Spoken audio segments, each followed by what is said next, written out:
बड़ा सीधा हसीन। जय भीम जय Bhim. Jai Bhim app available on the Play Store and Apple App Store now.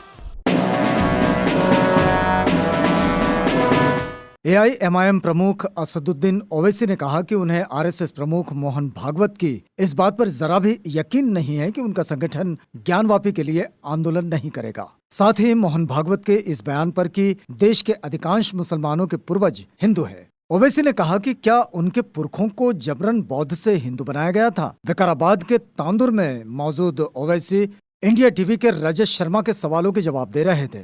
Mohan Bhagwat के बयान पर आगे बोलते हुए ओवैसी ने कहा कि वे तो दूध के जले हैं, छाछ को भी फूंक फूंक कर पीते हैं। मथुरा में 55 साल पहले हिंदुओं और मुसलमानों ने बैठकर समझौता कर लिया और कोर्ट में उस समझौते को दाखिल किया। आज कोर्ट चले गए। ये जाने वाले लोग कौन हैं?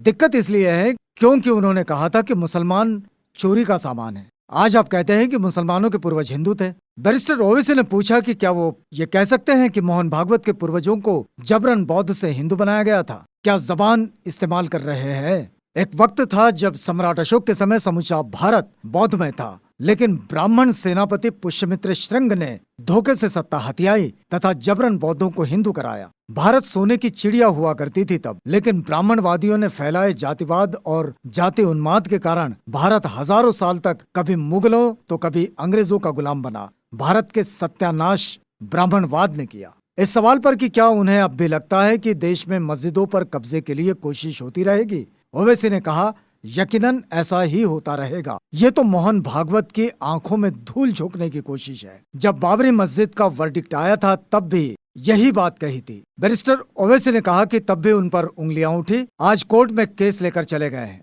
अब हर जगह ऐसा हो रहा है। ओवैसी ने साथ में ये भी कहा कि ये झूठ है कि इस्लाम भारत में आक्रांता लेकर आए। उन्होंने कहा कि इस्लाम भारत में व्यापारियों की वजह से आया, स्कॉलर्स की वजह से आया, सूफियों की वजह से आया।